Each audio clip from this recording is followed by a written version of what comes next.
Welcome to The Break Room, the podcast where the best work convos happen. We're joined today by your hosts, including workplace psychologist Ben, Hi, everyone. favorite Gen Z colleague Jhea, Hi, everyone. and your podcast producer Isle. That's myself. Today's episode, we'll be talking about vulnerability hangovers. A vulnerability hangover is that emotional whiplash you get after sharing something personal at work and then instantly regretting it afterwards. Afterwards, you're thinking to yourself, why did I say all that in the meeting? We've all had our moments of weaknesses before, but what happens when it happens at work? Today, we're unpacking why vulnerability hangovers happen, how to manage them, and sharing practical tips from the team to help you balance authenticity with professionalism. All right, so now that we set the stage, let's kick things off with a roundtable question. Was there ever a time you overshared at work and thought, that might have been too much? Jaya, any thoughts? All right. Okay. Well, for me, yes, definitely. Because when I joined a company before, I was joining with a close friend of mine. And so we become really close together with other three members. And we were also around the same age. So we were hanging out a lot during and after work. And so we got so comfortable. It was so easy to just slip into deep conversations about our personal lives, relationships, and personal problems. And at that time, I was young and new to the corporate world. So I didn't really think much of it and did not really reflect on that. And so it just felt natural to share. Like we were all figuring life out together and we were still learning. But looking back, I realized that I might have blurred the line too much between friend and colleague, especially because you were young and you didn't know if you're still together with those group of friends. Even if you're friends at work, you wouldn't know if you're gonna stay friends outside of work for a long time when you leave the company. And so yeah, it's like I was blurring the line, and there were definitely moments when I thought maybe I shouldn't have shared that much. And it taught me that while connection at work is really important, boundaries are important too, and that not everything personal needs to be said just because it feels safe in the moment. And so now I've learned that to take a pause and like think twice before actually sharing. Yeah. How about you, Ayo? Yeah, same for me as well. Embarrassingly, yes, there have been times where I've overshared at work, and this is definitely a topic that is becoming more prevalent because it's not the hangover you think of, it's like the emotional hangover of oversharing at work. For me, there was a time when I didn't feel my best, and so during one of my internal team meetings, I had a coworker that briefly shared with the team that she wasn't having a good week, and I related to her so much because that I think that at that time I wasn't very open to sharing with friends or family. And so in that moment where there was this one person who was having a bad week, I related to her so much. So much so that I took a minute to share my own feelings of like helplessness or desperation or just having a very low negative week. And I thought it was a good idea at the time to connect with my coworker and share with the rest of the team because I was comfortable with them. But the moment I was done talking, I immediately regretted it. I kind of felt like this whiplash of, oh, maybe that was too much. Maybe I like trauma dumped to the team when I shouldn't have. And it wasn't because of the response that was given by my team or, it wasn't because of any of those external factors, but it was almost because it felt like a moment of weakness for me. It was a very personal topic that I don't think they could have helped me with, and I realized that it's not their job to comfort me. And so right after sharing, it almost felt like that moment was irrelevant and that I shouldn't have done it. I shouldn't have done it.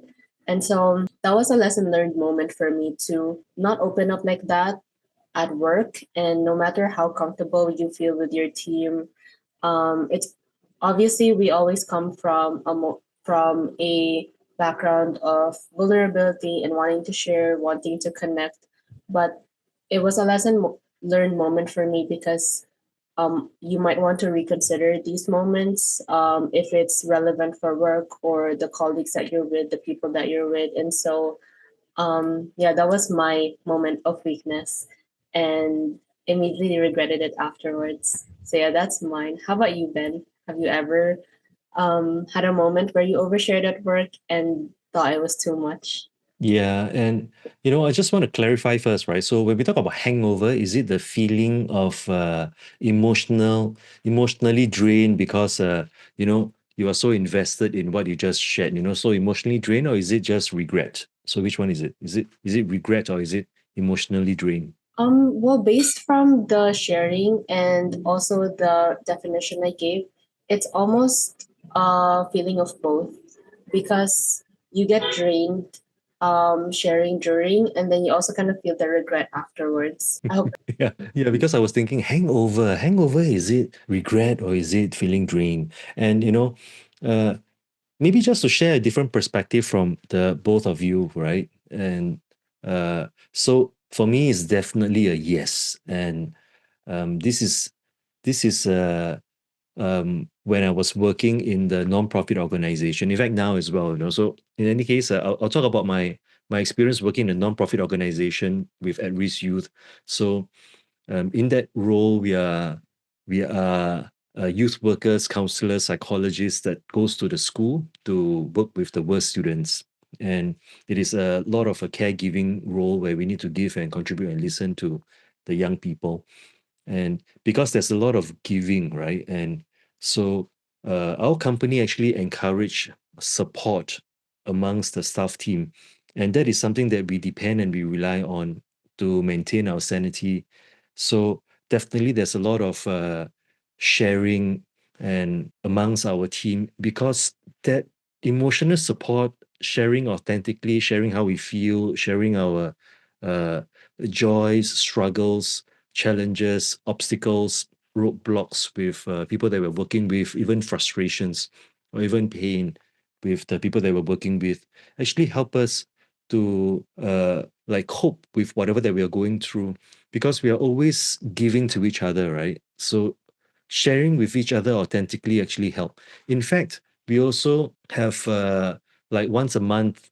So we are in our teams that we are in the schools, and once a month when we go back to HQ to meet the rest of the people, there are also protected time allocated for us, to share if there's anything that that we feel compelled to share with the rest of the people.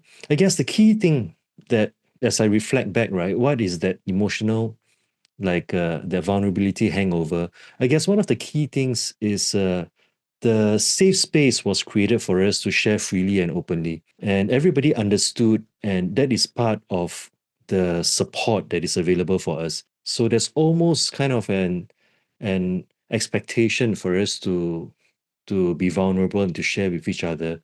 And another important thing I that I think we have that maybe may not exist for Al and Jhea in your story, and maybe with the rest of the listeners, is the strict rule of confidentiality, that whatever that we share stays there because it is very clear a space for us to share freely and openly and to be vulnerable. And I think this is also maybe because of the industry that we are in, right? As psychologists, as counselors, as youth workers, even right now in our firm at iGrow, when we work with the rest of the professional services team, we also have this like peer supervision of sorts, where we kind of share freely and openly. Yeah, so definitely a yes for me.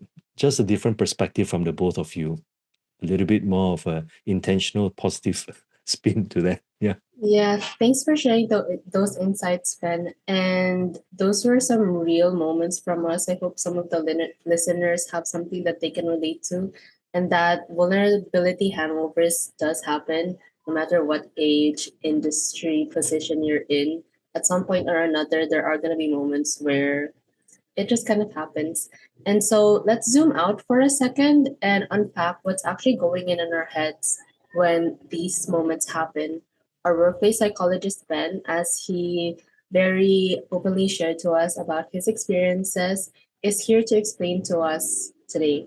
And so, Ben, from a psychological standpoint, why do vulnerability hangovers happen? Why do these Mm. moments happen to us? Yeah, and if the common understanding that we have of that vulnerability hangover is both the emotional exhaustion and also, a tinge of regret, right? So if that is how we define the hangover, then why it happens is because it is natural for us when we are so emotionally invested in our own personal experience, and when we share this, authentically and in a very raw manner, we are actually reliving that experience over again. And because we are reliving that experience again and we are so invested in it, it is natural for us to feel emotionally drained, right? So that's from the feeling point of view. And at the same time, the regret happens because there's that part where as as humans we long or crave for authenticity, but at the same time we fear judgment, So there's the paradox, right? That while I want to be honest and open with you, but I'm not sure how it will change your view of me. And vulnerability hangover most likely to happen in these three areas. So the first one is when we are not sure if it's a safe space, right? And second is when we share something so emotionally raw without processing it first, So sometimes we get surprised because we maybe emote or we have that emotion that we didn't expect, and sometimes it's tears or frustration or anger. And the third part is when we didn't feel seen, or the response from whom we are sharing with is not one that we can label as empathetic response. So when it's not a safe space, when it's something emotionally raw, and when the response is not something that we expect and we don't feel that we are seen or heard, that is when the emotional hangover or the vulnerability hangover is most likely to happen. Oh, that's interesting. Since you've explained, Ben, that why it happens. Now, I'm also curious. Like I can relate to this. Like, why does being vulnerable feel empowering in the moment, but then afterwards you wake up the next day and then you just feel uncomfortable afterwards? Yeah, and this is so real, right? And then we start to wonder, why did I say that, and how are they going to look at me? So you see, kind of this falls back into uh, the the feeling of safety and the response. And maybe let's talk about why it feels good, right? So it feels good because in psychology we have this thing called like catharsis. Catharsis basically is a release of all the tension, the emotions that we are feeling through sharing with people. So think of it as a pressure cooker, right? There's all the pressure build up. I'm not sure if you guys understand. And at the top of the pressure cooker, there's a valve that when you press, it releases all the air out, and then you'll be able to open it. So that moment of catharsis is a little bit like what we experience in a pressure, what we see in a pressure cooker, with all those things that are happening to us, whatever that we are feeling, whatever that we're experiencing. So we are kind of bottling this up and all this pressure that is building up, right? And when we have an opportunity to share and get into that raw moment of how we are feeling, that emotional release can be cathartic, can feel good. And sometimes we get that hits of dopamine, right? Especially when we feel seen, when we feel heard, when we feel supported, when we are in those moments and people come and hold our hand, give us a hug, and provide the words of encouragement. So these feelings reinforce that positive emotions. And sometimes it feels good also because it aligns with our personal values, or like our desire to be authentic, as I mentioned earlier. And then the discomfort may creep in when we wonder whether are we still maintaining our professional image, right? Especially when it's work. And so I think vulnerability is courageous, but without safety, right? Without that psychological safety, without the safety amongst the people, it can feel like regret rather than a release. Yeah, so that's, I hope it answers your question, Jaya. Yeah, it really does. And now that you've heard from me, I'm curious to hear from both of you, right? And to find out about what your views are. And, because the culture right now is so interesting because in the past, we never have these terms, right? Like emotional vulnerability, hangover, and oversharing culture and all this. So I want to hear what is the Gen Z perspective over here. So the first question is: do you think being too vulnerable can hurt your professional image? Yeah, that's maybe I can go first, but I wanted to add from earlier. It's so funny while Ben was discussing about why being vulnerable can feel awkward afterwards. In my mind, I was processing it. It almost sounds like a bag of chips, like junk food. Like a bag of eating a bag of chips makes you feel good in the moment. Like it's like a dopamine hit because it tastes good, but then if you eat five of them, then you feel bad afterwards. And like what Ben mentioned, without safety, it can feel like regret rather than release because in the moment you can only, it's tasty to eat a bag of chips, but then you also need like a boundary that maybe 3 or 5 bags of chips are is too much and it's gonna make you feel worse than it makes you feel happy. So yeah, that was just like my understanding while listening to Ben. So I thought it was just really interesting. But yeah, going back to the question, does being too vulnerable hurt your professional image? Personally, I would say yes, I think so. Social skills like small talk or connecting with on a personal level with team members or maybe even some of your clients can be beneficial to how your workplace relationship or how your team operates. I think it helps build team dynamic and professional relationships when you connect to people on a personal level. And it's also nice to hear brief updates with what's going on in their lives, whether it's your colleagues, associates, or even your clients. It would be nice to, depending on how frequent you see each other, like for example, if you see a client every few months, it's always nice to update, oh, how are the kids, or how's this going, how's that going, and kind of keeping that mental note of having that relatability factor with them. So I would say yes, like having social skills is important. However, I think there's also a line to be drawn. Giving personal updates is nice to hear, but I think the line is drawn when you share personal problems from your personal life or asking advice for your own dilemmas. Since we're talking about vulnerability hangovers at work, maybe vulnerability hangovers work differently when you talk to friends or family, but in my opinion, if it's at work, it can be a slippery slope. I think vulnerability can build trust and connection, but oversharing can make people question your boundaries depending on deep you how deep the problem is, also depending on your relationship with them. I think at the end of the day, it's about knowing when your openness adds value to the conversation or your working relationship with them. Because oftentimes having these moments, it might overshadow your competence or even put a strain in your working relationship. Again, I think it depends on the problem that you share and the relationship you already have with the person. And so, generally, yes, I think so, but I think it also depends on the situation and the relationship you have with that person. So that's my take on it. How about you, Jaya? Yeah, I agree when you said that if the openness can add value to the conversation or relationship. My answer would be I think it depends on how and when you are being vulnerable. Because I've learned that vulnerability isn't really a bad thing. It can actually build trust and connection.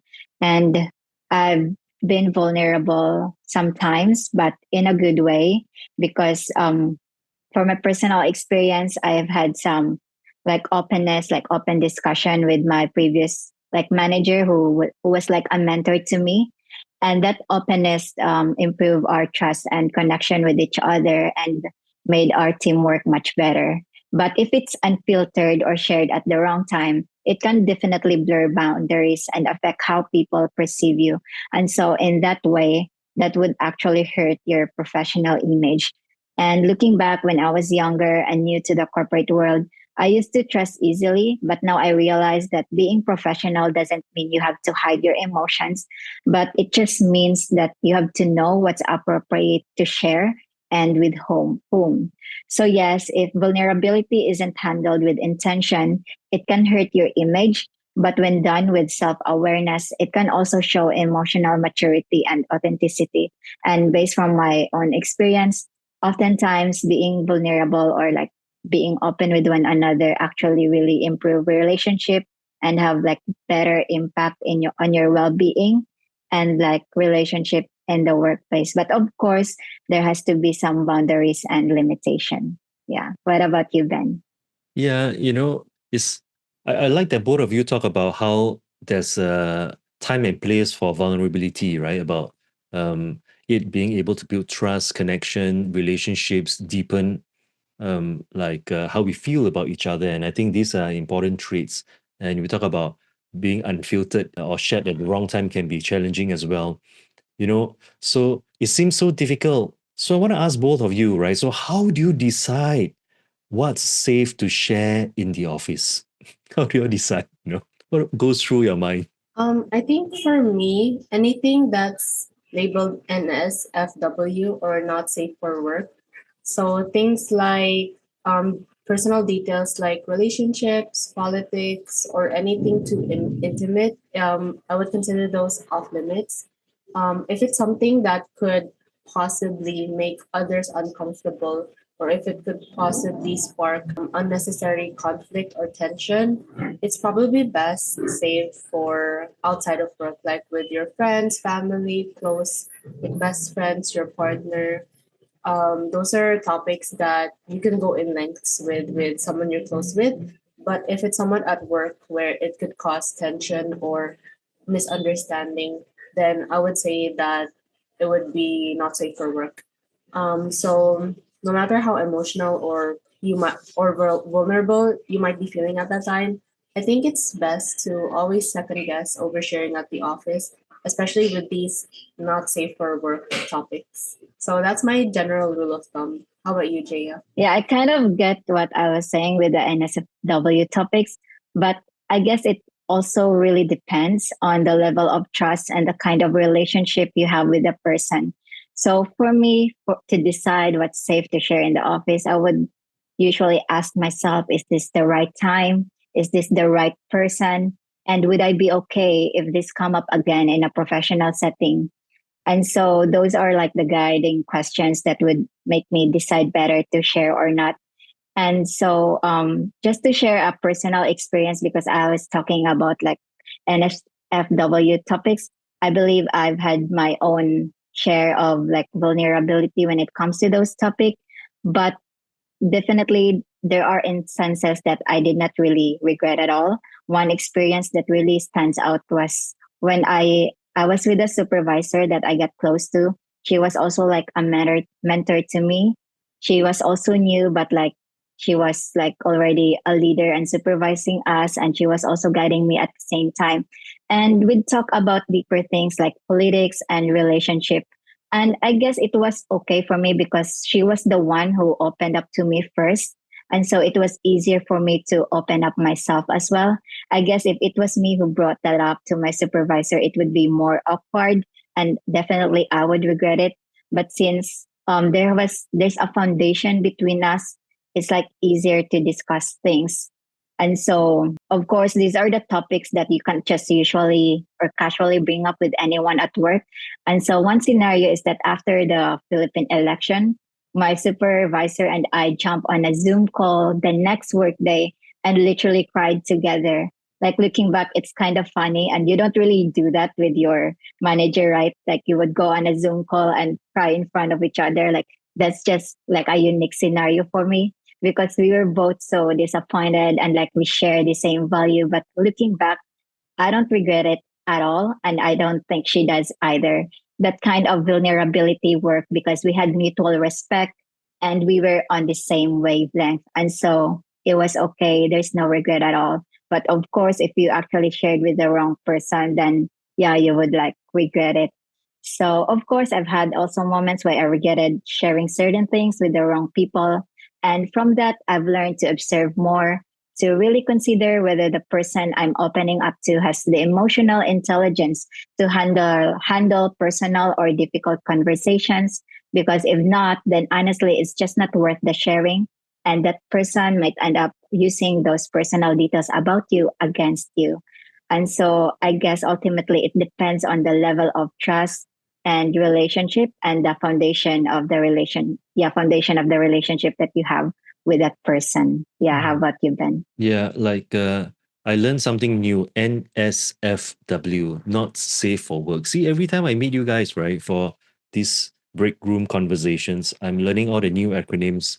And I think the last one was get ready with me or something, the videos and stuff. And then I start seeing those things popping up. So not safe for work. I guess the the safety, like what you guys have mentioned, really depends on the relationship, right time, right place. I think for me the word is appropriate. Where is it appropriate? Appropriate for me is right time, right place, right person in the right way. So I think that's the the questions that I would ask myself. Yeah. Yeah, I agree, Ben. While Jhea was sharing her insights, that was also that was a common theme that I was noticing with our conversations is having that self-awareness of the right time, right place, and the right person. And so, yeah, I appreciate everyone oversharing your experiences. And so it would be a nice segue to our game for this episode titled TMI, Too Much Information or just right. Then did you know this acronym TMI?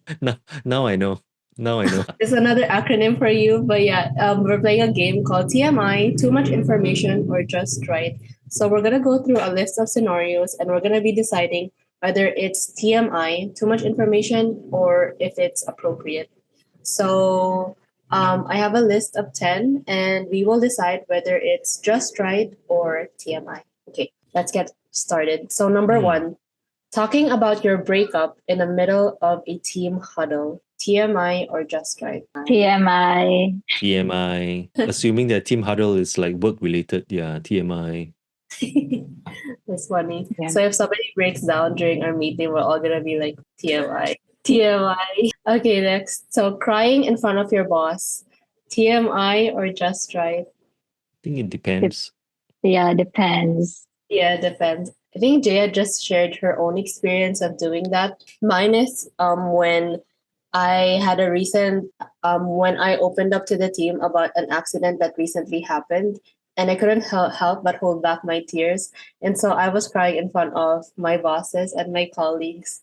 And so yeah, I think at the moment it might have been TMI, but looking back now, yeah, I guess I was TMI, but I don't regret it because it was also something that was very fresh at the moment, and it was very emotional for me.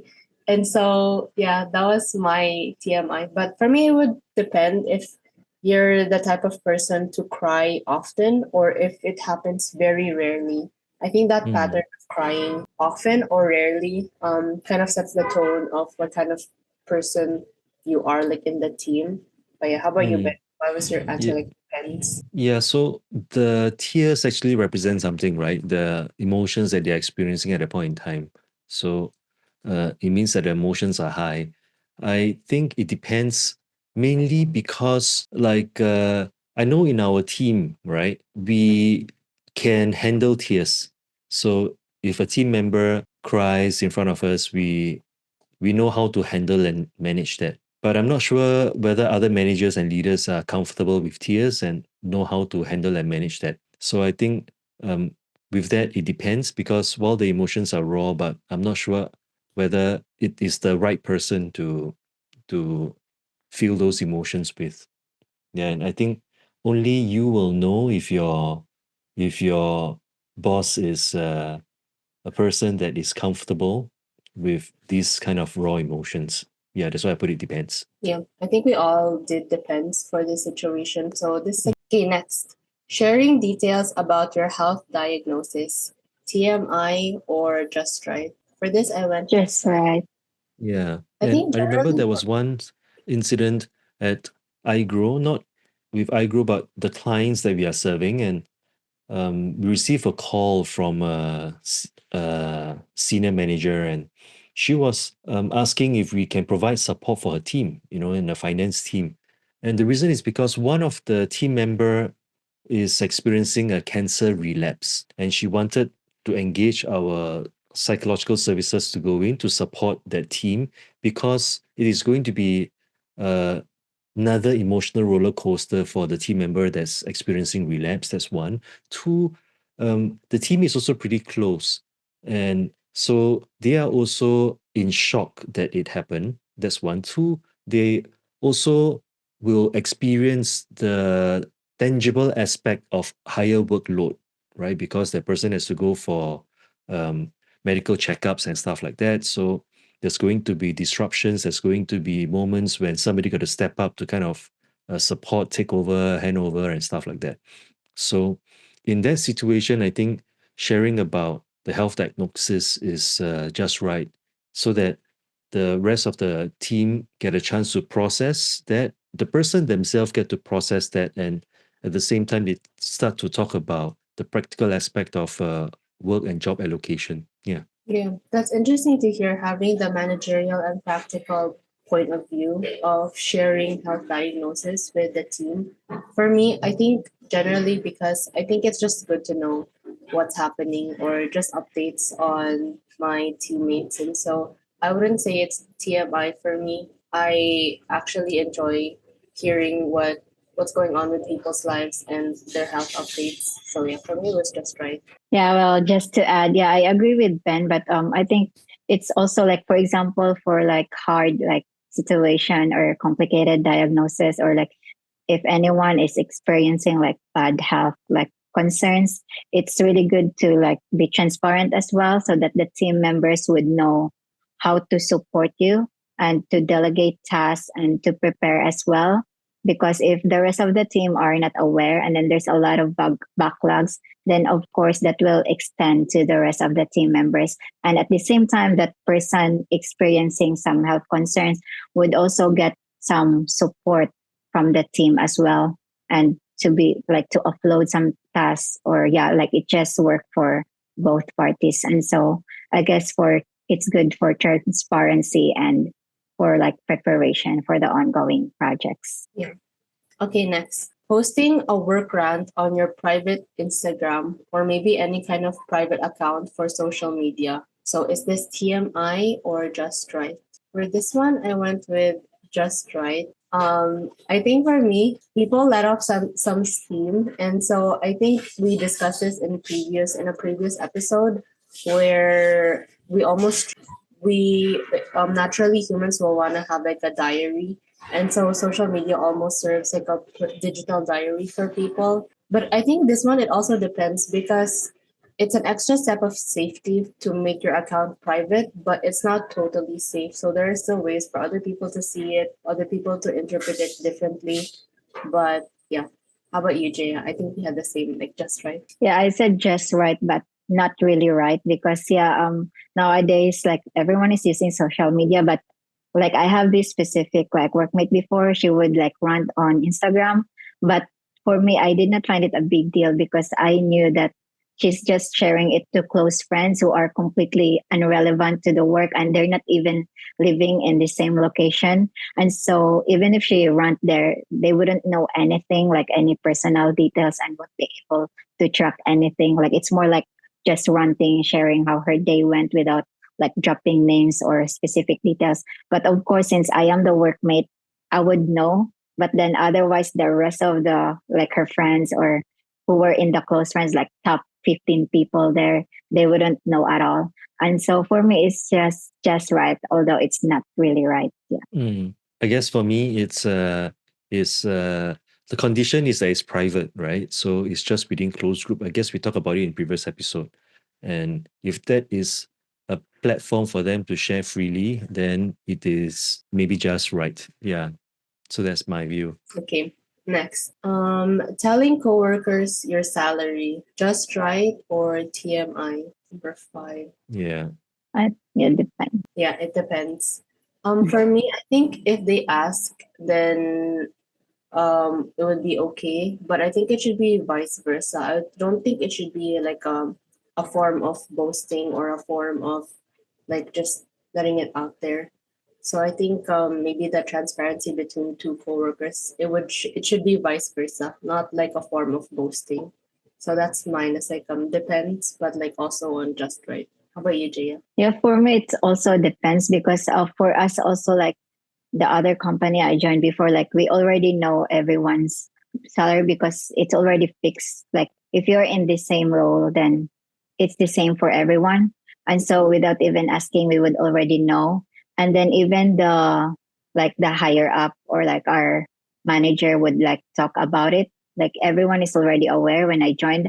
And so when we were talking about salary, it's kind of like it's not a new thing or like we were not shocked because like everyone was already aware. And for me, when that was the case, it did not really create a rift because everyone was aware as to why it's like this, and everyone is aware of the salary range, salary bracket, and like there is some understanding as to why that is the pay grade for this specific roles and position. And so for me, that was okay or just right to just talk about it. But unless if you are forcing someone to share his or her personal salary and you would be initiating to like know about it, then that would kind of come off as like too invading or too personal because that person might not be comfortable to share about their finances. Yeah. Mm. Yeah. So for me, there's two views. Like for me, it's a straight outright too much information if it's specifically co-workers. And I think the first view is like I come from a world where we don't ask people about salary and all this in general, So we may ask about range and stuff like that, like, oh, a person in a role, what is the kind of range like? And um, so, but that is outside of work, right? Not in the same company.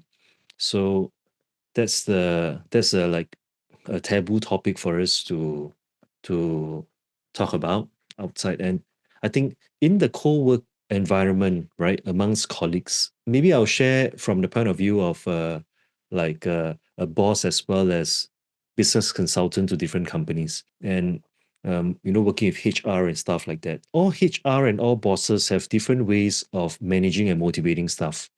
So the salary and compensation package are some of the tools that they have available to them to motivate and to manage their staff. And it is not uncommon for people in the same role to receive different salary packages, mainly because they may come with different work experience. Maybe it's the same role, but maybe someone come with a separate work experience.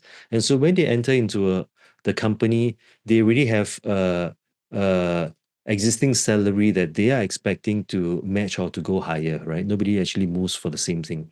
So because they may come with like prior work experience or relevant experience or expansion of the skill set, even though job title and role are similar, then there's the justification to have a tiered level. That's why salary range, like salary is always from a from a HR and compensation point of view is always looked at range. There's no specific like fixed salary is always within a range. So that's one. And second is bonuses, right?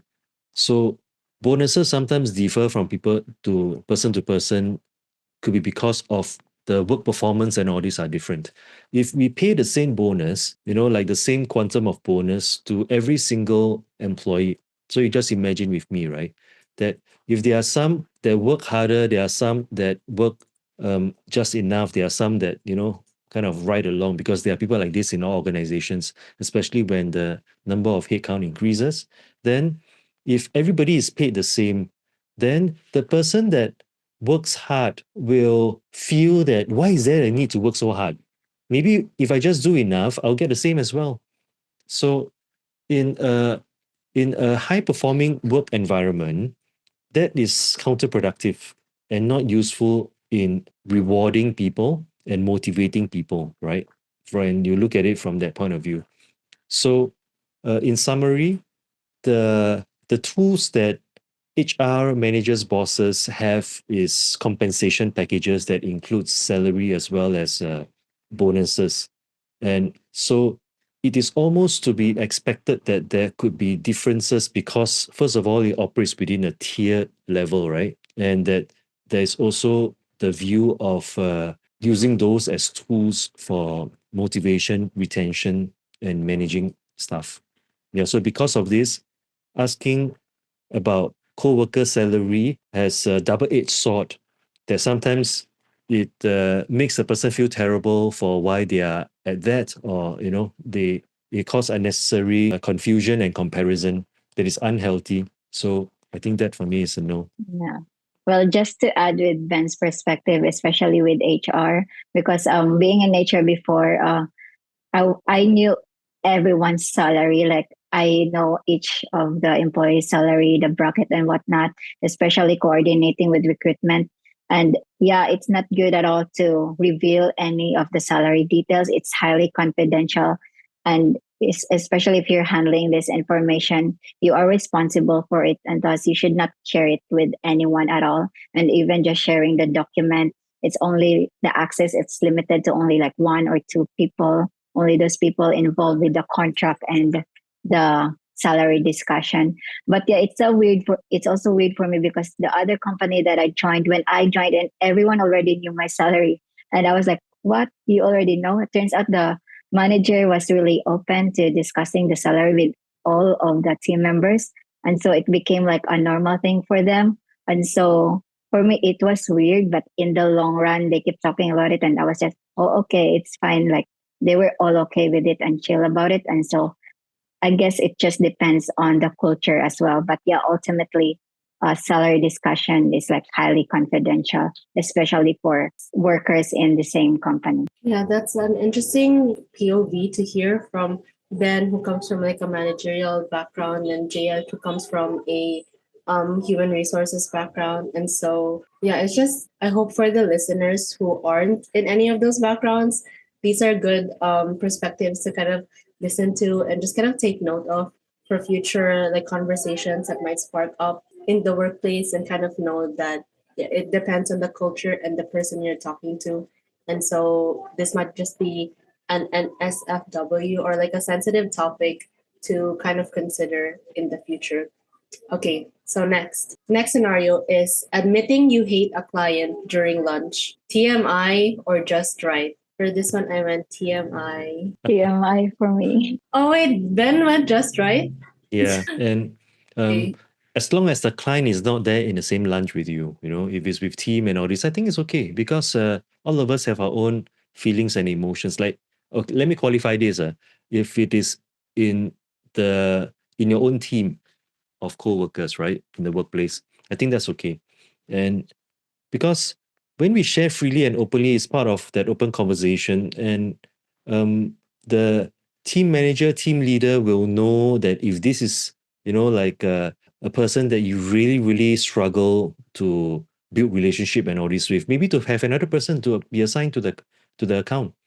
Yeah, so this becomes useful. And if people just pretend, and like just hustle through, and then at the end the account can't be closed, or there's complaints and all this, then it is the person that suffers, right? So yeah, for me, it is definitely a just right, or rather important. Yes, I just found it funny.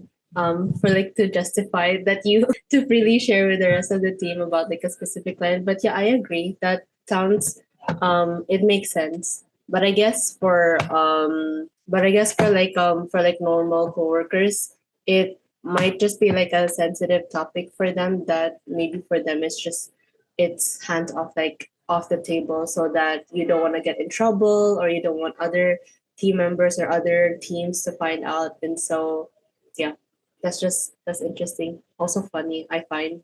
Okay, next. Asking your team to cover for you after having a bad mental health day. TMI or just right? Yeah, just Just right. right. Yeah, just right. Okay, we all have the same answer for this. So next. Giving unsolicited details about your weekend hangover in Monday stand up. TMI or just right? TMI. I went with TMI also. Yeah, I go with closer to TMI, but in the middle, because if the Monday is a check-in, so that's okay. But if Monday is the stand-up is a strictly work meeting, then that's definitely too much information. Yeah. Yeah, I agree. Okay, next. Discussing your latest Tinder date in the office pantry. So, discussing the latest date that you went to with a dating app in the office pantry. TMI or just right? I would say TMI. I would say TMI. TMI, but it also depends because I have my fair share of personal experience. Because in my previous job, I have this colleague. She's like a mother to me. And so like she would give me like advices in personal lives, the relationship, family, and whatnot. So I have that like kind of relationship with her. We're a workmate, we're a team, but she's also like a mother and I'm like her daughter. And so like given with my relationship right now, we met on Tinder. And so that time I was sharing with her the details and she was like giving me some tips and advices when it comes to relationship. And so for me, it's too much information to share with just anyone.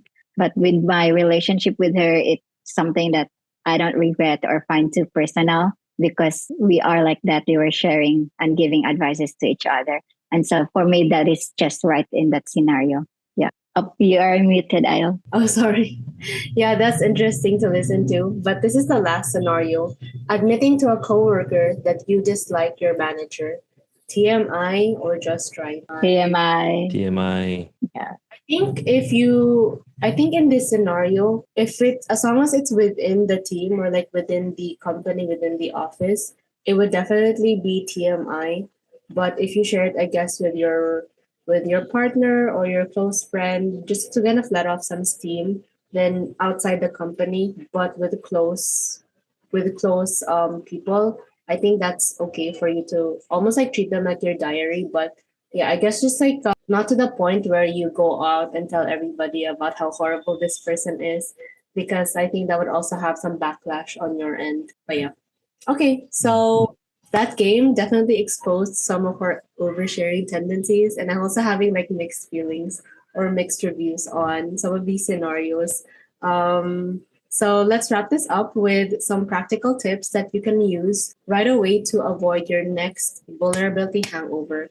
So what's an actionable takeaway that we can share with the audience, with the viewers, the listeners, on how to avoid vulnerability hangovers? I guess I can start. So for me, if you're worried about having a vulnerability hangover, I think pause before sharing. So maybe ask yourself, is this the right time, the right place, the right person to talk to? Will this build trust or just feel like a regret afterwards? Maybe in the moment, it's not something that you would even consider, especially if it's something that's like high tension, high emotion. Maybe it's in the moment. But maybe just kind of have that self awareness in the moment of trying to decide your next step, whether it's something that you want to share with this person at this time and at this environment. So, my general rule of thumb is if in doubt, leave it out. So, if it's something that you're doubting in the moment, maybe it's best to leave it out for now. Maybe in the future, or maybe if you've had some time to think about it and you really want to share it with a certain person, maybe like in the office or something, maybe then after you've properly processed it and thought about it, maybe that's a good time to share afterwards. But in the moment, when everything feels high emotion, high tension, or almost like a ticking time bomb, then all the more reason for you to save it for later or maybe take some time to process it. So that's mine. My general rule of thumb is if in doubt, leave it out. So how about you, Jaya? Yeah, it's like yeah, technically the same as yours. Like we just have to pause first, and before you share something, ask yourself if this is the right time or it's the right person.